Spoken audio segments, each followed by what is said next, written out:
Welcome back to the Slice, folks. Rafael Nadal was the only one of the big three who showed up to the Masters 1000 event in Montreal, and spoiler alert, he destroyed everyone and won, beating Daniil Medvedev today in the final. We're going to get into that matchup and how that tournament went for Rafa and how he gave Daniil a bagel today. And we're also going to break down this Cincinnati Masters draw. So that's the next Masters 1000 tournaments that are happening. And there's a lot of things happening. Djokovic is playing. Federer's playing. Nadal probably is going to pull out, but he's in the draw right now. And Andy Murray is playing. He's making this comeback in singles kind of unexpectedly. So we're going to get into all that on this episode of The Slice. Welcome to The Slice. Welcome to The Slice. Welcome to The Slice.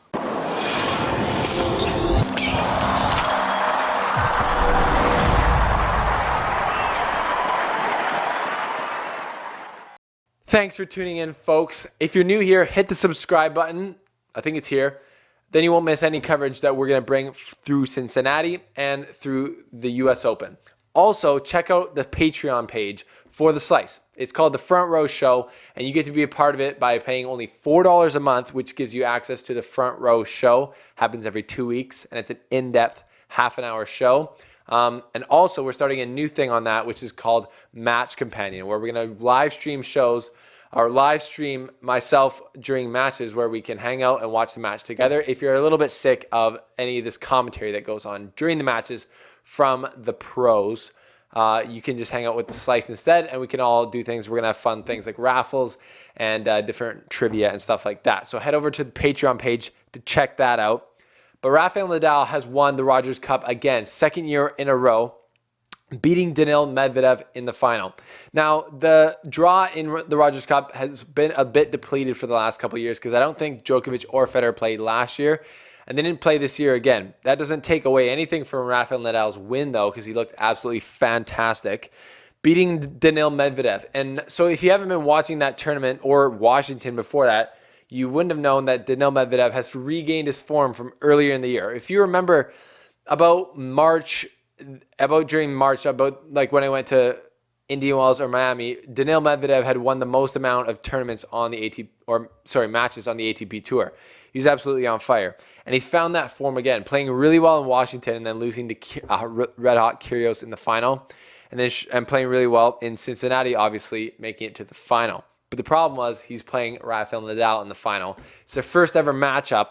And obviously, Rafael Nadal has been in way more finals than Medvedev ever has. So when they get to this stage of a tournament, you feel like this is just another match almost for Nadal. He's been in so many finals. He doesn't probably get anywhere near as many nerves or whatever it is as Medvedev would get. And as we kind of expected, Rafael Nadal walked all over Medvedev. I thought that Medvedev would put much more of a fight. And if you watch the first game of this match, you were like, oh, is Nadal going to be in a bit of trouble here? Because it looked like Nadal can obviously wear down people and rally them to death. But Medvedev, who's taller and longer, was doing that and doing that really well. That's what we saw against Khachanov in the semifinal. But Medvedev has this crazy ability to hit over the ball from out wide and just counterpunch that way. And he also hits the ball super flat. So I was wondering if that was going to take Nadal off of balance and take him off, his game a little bit. But it was windy today in the Rogers Cup. It was windy out in the court, and I think Nadal's game handles that a lot better. And I think Nadal this is where you see experience come in. He said, oh, you can out-rally me and maybe even get to more balls than I can. Well, I can use your pace, redirect you, bring you forward, make you uncomfortable, and then when you're in a vulnerable position, smash that winning finishing shot. And we saw him, I think, just outplay Medvedev this entire match. And he gave him a big old bagel in the second set. So that was just an absolute masterclass by Rafael Nadal. Kudos to Rafael Nadal. Takes care of absolute business in this little US Open tweak-up tournament.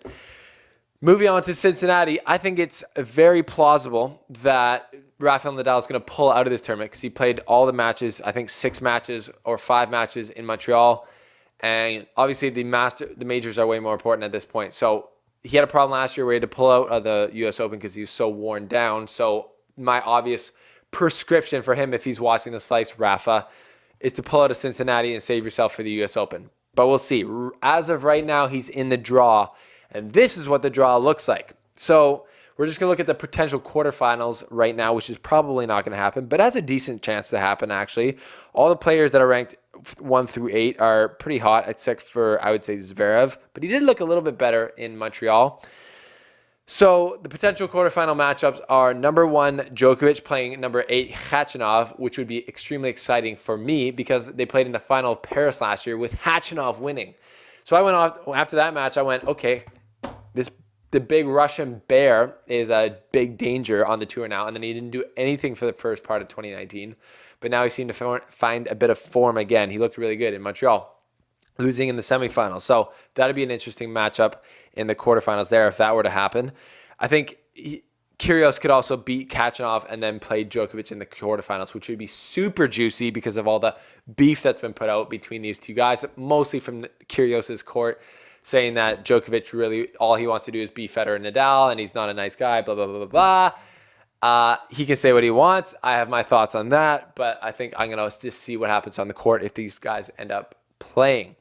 And then we could have Tsitsipas versus Federer in the second quarterfinal, which would be awesome. Then we could have Zverev versus Thiem in the third quarterfinal, which would be awesome. And then we could have Nishikori versus Nadal in the fourth quarterfinal, which wouldn't be that awesome because it seems that Nadal just destroys Nishikori every time they play. But it's a Masters 1000, only 2 sets. So maybe old Nishikori could find some inspiration and not get destroyed by one of the big 3 every time he faces them. But Nadal's probably going to pull out, like I said, so I wouldn't expect that matchup to happen. Looking at their individual draws, let's take a look at Djokovic's. In the second round, he could play Sam Querrey, so that's a bit dangerous for him. Big server, fast court. In the third round, he could play John Isner. Again, big server, fast court, slightly dangerous. In the quarterfinals, he could play either Khachanov or Kyrgios, like I said.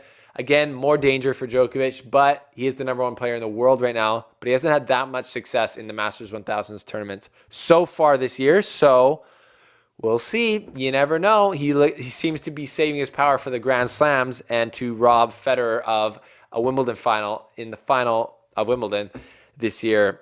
So we'll see what type of Djokovic we get in this Masters 1000. He's had great success here, obviously, last year, and he's going to want to defend his points, so he'll probably play pretty good. And then in the semifinal, he could play Federer or Tsitsipas because Federer's in his half. And I'm sure Federer's hungry for some revenge after the Wimbledon robbery that he experienced. He's still looking for his trophy. Like, I literally had it in the bag. Where is it? I don't know. So that's Djokovic's path. I would say decently difficult for once in the last while. He hasn't had the most difficult draws in the last 6 months.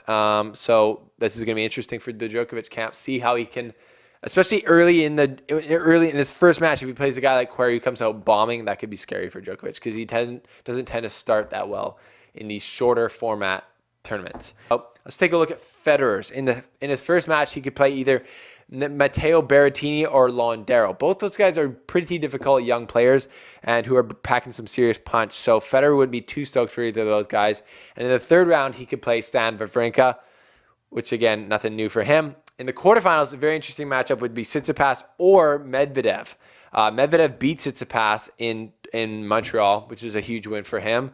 So Medvedev is a serious threat at this point. And they were talking about him on the commentary saying that before the U.S. Open swing, or the U.S. swing, which includes Washington, Montreal, Cincinnati, and then the U.S. Open, apparently Medvedev said to his team that he will be dissatisfied if he didn't make at least the quarterfinal in each of those tournaments. So he's made the final of Washington and Montreal. So we're going to see what he can do at Cincinnati, but he's driven. He's expectant of himself. He's like focused, it seems. He seems to have that similar mindset as Tsitsipas, as not the norm with these young guys who a lot of them aren't super consistent at all. So we're going to see if Medvedev can back up this great result in Montreal at Cincinnati. So that's Federer's potential quarterfinal. And then in the semifinal, he could obviously play Djokovic, which would be the ultimate test at this tournament for him. So those are a couple of the draws. I think Djokovic has the most difficult draw out of the big 3. But let's talk about the once known big 4th player in that group, Andy Murray, who's playing in the semifinals, or sorry, not in the semifinals, in the singles main draw.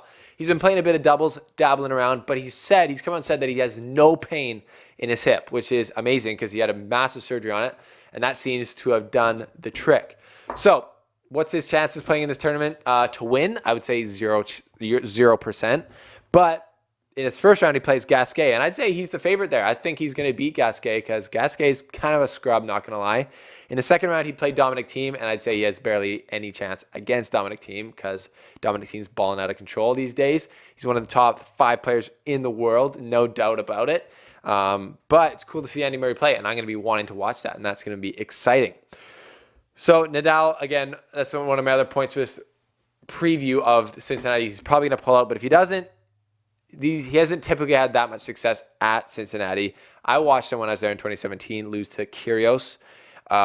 Bit faster court than the Rogers Cup typically, which is weird because it's like the U.S. Open's been slower in the past, so Nadal's had more success there in the past, winning the tournament in 2017. So there's that. And then we could have a Joker-Federer semifinal matchup to have another match in their little rivalry that they've got going on since last year in Cincinnati. Tight match last year. Djokovic beat Federer. And then they played again at the in the Paris semifinals when Federer or Djokovic didn't break. This is the theme I'm noticing. Djokovic didn't break Federer in the Paris semifinals, but still won. And then he barely broke Federer in the Wimbledon finals and still won. So Federer seems to be having some bad luck with Djokovic in the scoring. So he's going to want revenge. So there's going to be a lot of animosity in that matchup. Djokovic is obviously going to step up, and he's going to love to stick it to Federer fans, stick it to the fans in general who are at the match, who always are rooting for Federer and are sometimes are savages towards Djokovic. I won't deny that. So that's going to be super exciting, and I hope that match happens so much. And then lastly, we have Stanislas Wawrinka versus Grigor Dimitrov in the first round for like the 4th time in the last year and a half. Grigor Dimitrov is probably thinking, are you freaking kidding me? There's no way that this isn't made up by the ATP to make an early round matchup between us, to like get fans out. I don't get it. But that is super. It's actually like 4 times. I think they played last year at the French Open, Wimbledon, and then they played in Montreal this year. Yeah, they played in Montreal. And it's just craziness. I don't know. And Stan's won like every time. So hopefully Dimitrov can turn around and get a win because he's my boy. But we'll see. But anyways, my prediction right now is Djokovic is the favorite for this tournament because he won it last year and he's been playing incredibly well. He's the number 1 player in the world, but he's got a bit of a tricky start. So if he doesn't start well, he could be out before you know it.